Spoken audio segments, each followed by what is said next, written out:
Much for joining me once again, poker people, for, like I said, another day of hand reading. Today is, as you can see on the screen, day 52 of 66 days in a row doing the villains hand reading again, or villains range hand reading again. There is our split suit template right there. Of course, the ever-present and ever-knowing, all-powerful Flopzilla right there. Whoops, we don't want to see that. So earlier, day 51, we did this particular hand where we faced a donk raise. So let's take a look at a different position, look at some donk raising, not donk raising, but spots where we faced a donk raise once again. Not big blind, whoops. No, normally have it by position. There we go. All right, so we could take a look at some of these spots here. We have it sorted by river action as always. I want to see some good river action. Raise, call, raise. Okay. Raise, call, check, fold. Raise. Oh, so we did this raise, bet hand already. Okay. Lovely. Let's see here. Raise, call. Raise, check, call. Doesn't seem like a bad line to be taken right there. I don't want to see a river folding spot. Raise, call. Now, that's an interesting one. Go from aggressive, passive again. So let's take a look at this hand. We open on the button. Get one caller. Good, just one caller. Perfect. So, get this show started here. 8830 3829.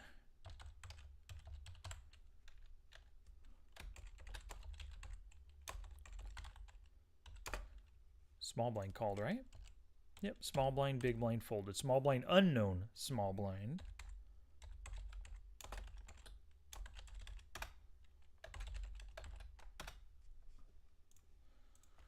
So when we think about our range here, we have quite a wide range because we're stealing from the button right here. Now, Joey J, don't know anything about him. I'm going to give him a wider range, calling out of the small blind with one player yet to call. It's not like he has a... we can definitely take out the strongest hands from his range. But because he's an unknown, we want to start wide and then maybe narrow it, try to aggressively narrow it street by street. So he is calling. We got our calling 2-bet ranges right here. 26, 33. Let's start at 33%. Don't know anything about him. Normally, like we did earlier, he's an unknown out of the blinds calling. They don't always open jacks. I'd rather have a little bit more information on the player to know that they're opening jacks. But jacks are often a calling hand out of the blinds. People play them pretty passively. They're just, kind of scared with jacks and stuff. But we'll put these in the calling range as well. King, queen is often a call. Let's see. Queens. So let's just say automatically he's 3-betting. He's an unknown. We'll just give him, just like we did hand 51, hand reading practice day 51. We'll give him the same super narrow range right there. And so we're looking at 38%. People like the 96 or 69 dudes. 8-7 can call sometimes, maybe even down to 7-6. I don't know about 4-3. I don't know about 6-4 with one player yet to act.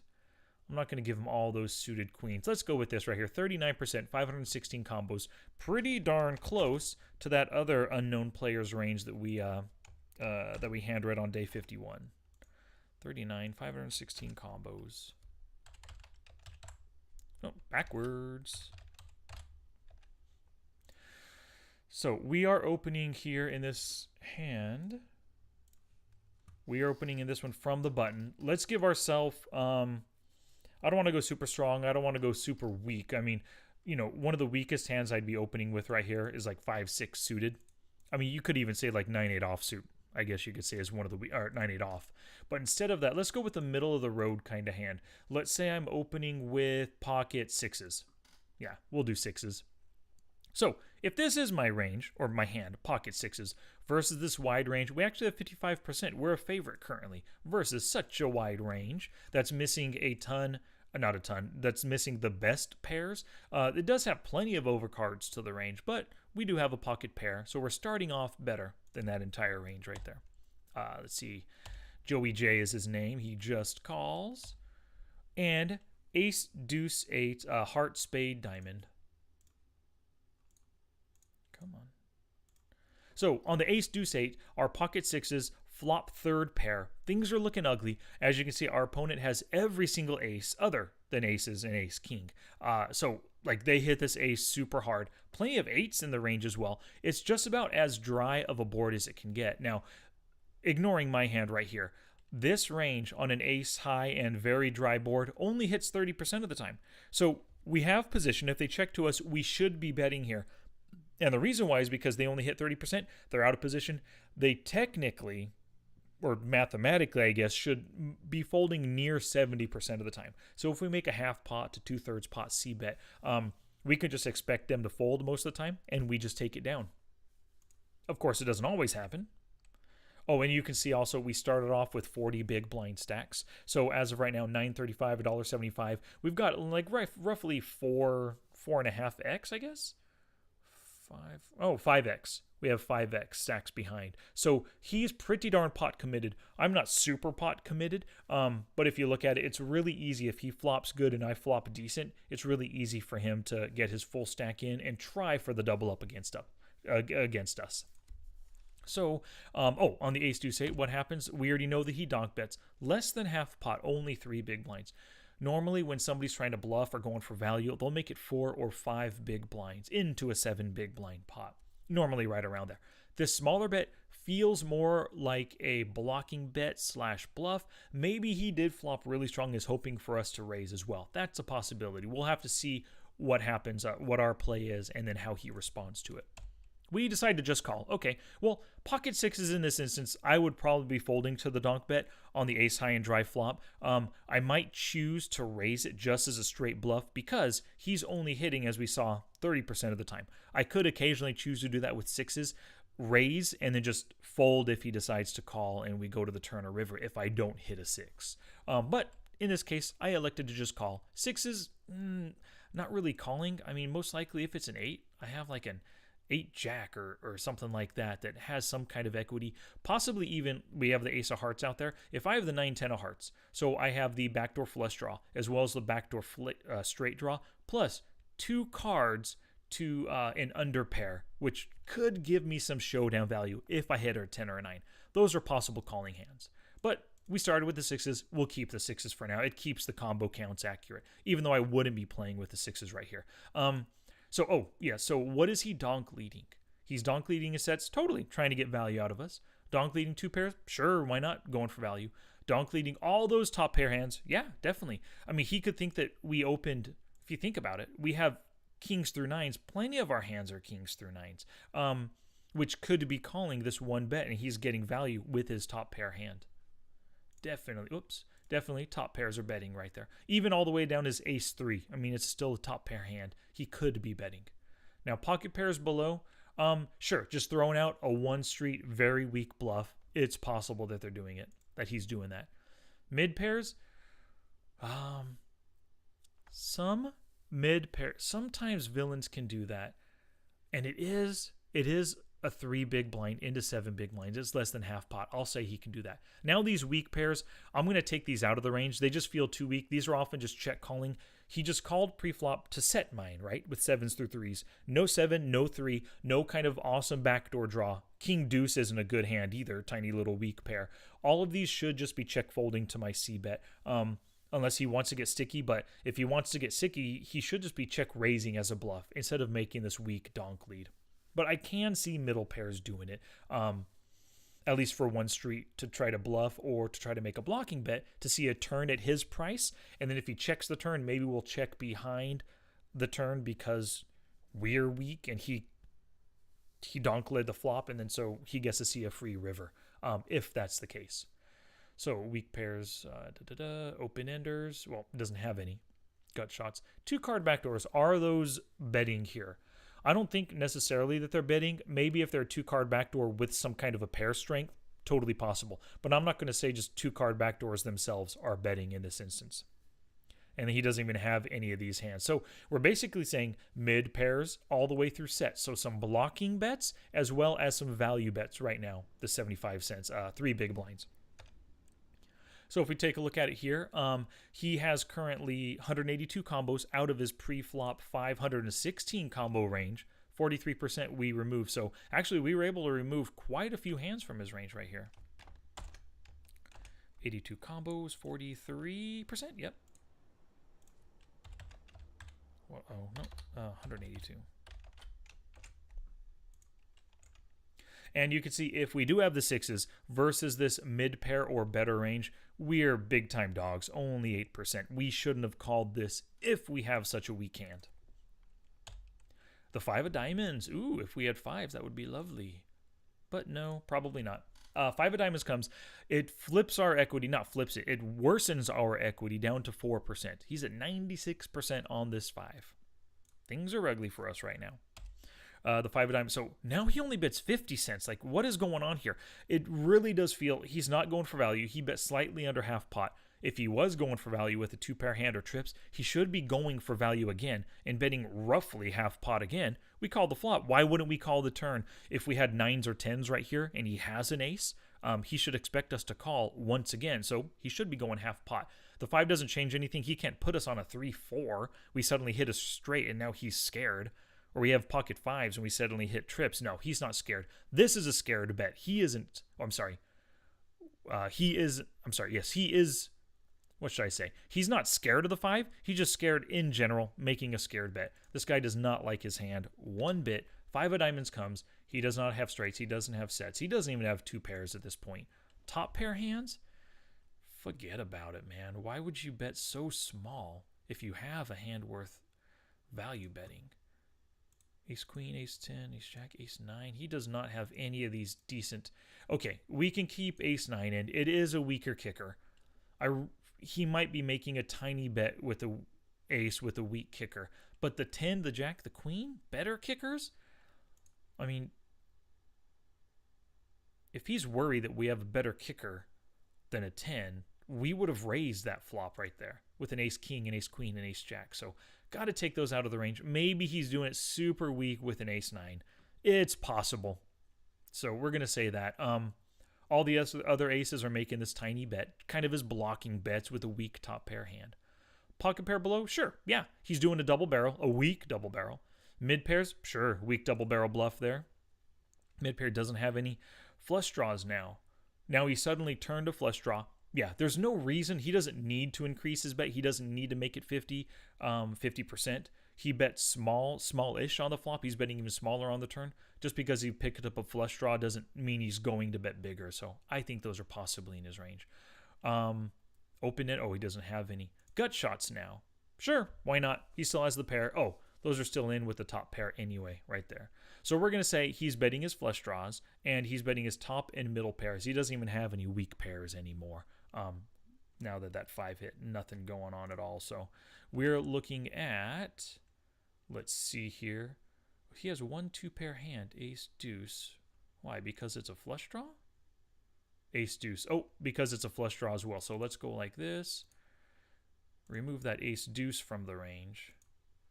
Now when we turn the filter on, we see there are no strong combos in his range. Because like I said before, sure, 2 pair, the ace, I'm taking the 2 pair out of his range, but the 2 pair can also be a flush draw. So that's why I had to filter that one out specifically. So now he's down 110 combos, 62%. Now, you see how small his bet was? We currently, if we do have pocket 6s and we think this is his range, we only have 4% equity. The size of his bet means we need a measly 12%. We don't even have that with pocket 6s. So we raised. Lovely. I love it. I love it. Oh, actually, so I shouldn't stop the filtering process here. Come to think of it, because that's going to change what he has. I forgot. I was thinking we called right here. So he bet calls on this flop. Great. That's going to change the range. We could bluff with pocket 6s, but I highly doubt I am. Most likely, I'm just folding at this point, which should have folded on the flop with pocket 6s. So what is he? Small donk lead and then calling a smallish bet. Look at that. Barely half pot. Well, less than half pot if you count his 50 cents. 375 in the pot. We only bet 175. Yeah, so I'm not a big fan of my hand too. I might even have just a random 8. I might have 9s or 10s. I might even have just a weak ace, like ace 4 or something like that. It's possible. So what is he betting and then calling here? Let's just keep these back in.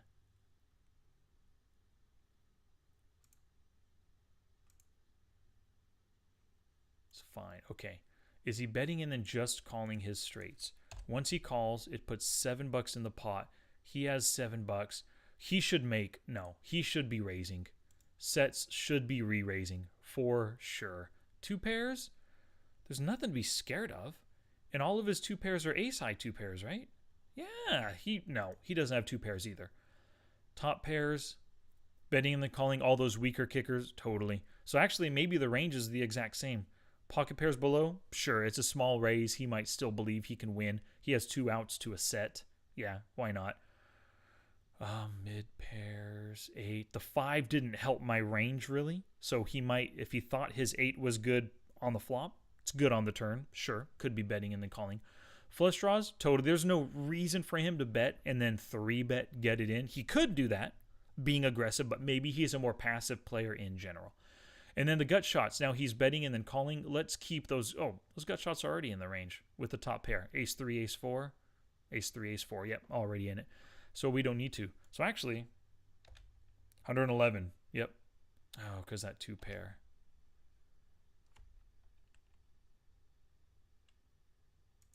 How funny is that? So his action, from what I can see, is the exact same. Yep. 110 combos. So we can keep that in after all. 110 combos. What was the percentage? 62%. So his tiny little donk lead as a weak bluff or a weak blocking bet is the same range that he could be betting and then calling with as well. Pot gives us full stack to pot ratio equals 1 right here. 8 of hearts on the river. So what that does to the equity, now pocket 6s totally lose to everything in his range, because we said that everything in his range was either yeah, I mean, he just killed us right there if we did have 6s. And then the flush draws, even all of his flush draws, they all had aces. All of his flush draws was an ace-high hand. So even when the ace of hearts hits, his top pair hands, all of those that were flush draws plus the top pair, currently beat us. Our hand is terrible. What happens? Oh my God, you got to be kidding me. Okay. He doesn't even have an 8. No, I mean, what the heck? Okay. No quads, no full houses, no straights, no 3 of a kind. Top pair. He doesn't even have those. I guess he could. It's a super weak blocking bet, hoping I don't raise, and he just sees showdown. It's possible. Pocket pairs below, sure. Why not? Wow. You know, his super weak play, depending on what I have here, I'm probably better off raising the flop and then raising the turn and then raising the bluff. If I would have raised the flop, we'd basically be getting it in here. Yeah. I think a raise on the flop would have been the best play. Seeing as how I didn't raise the flop, raising the turn was good. And I did make it 3.5x. Interesting. But then I just call on this river. Man, I must have a weak. I have 9s, 10s, or jacks. Something like that just didn't like the ace. And I'm not giving up versus the tiny bets. So, yep, this is the range I'm going to put them on. Tiny 72 combo, 74% of that prior street. 72 combos? 72, yep, good. So, see what he has. Weak top pairs are ace 4 offsuit. Ace 3, understandable. And then we chopped it. So ace 4 offsuit is in the range, and it does make sense the way he played. And it does make sense the way I played, too. I played it cautiously, top pair with a super weak kicker. Nines or greater beat me, and he could have called with ace 9 or anything greater, even ace king. He didn't have to 3-bet ace king. Ace king is in his range right now.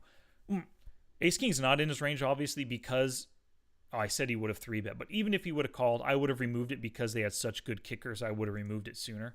But yeah, you can see that. I mean, we actually ended up chopping the pot. Got lucky on that paired. Actually, anything. Ace 3, ace 4, we're chopping most of the time. right here. Yeah. So at least we narrowed him properly. It made sense. It was a super weak hand for his really weak bets. And if I would have raised there on the river with my top pair super weak kicker, he still would have called. Most likely, this kind of guy still would have called with the top pair hand, just hoping he was best, thinking that I could have been bluffing with kings, queens, or jacks kind of a hand. And he has a bluff catcher. I bet he would have called. So if I would have raised, we would have just lost more money to the rake. But I do like a raise on the flop, given that I have top pair. Not that I have a backdoor straight, and that's all I had at the time. Top pair, super weak kicker. But he made that tiny bet. I would have liked to raise to at least $2, $2.50 or so.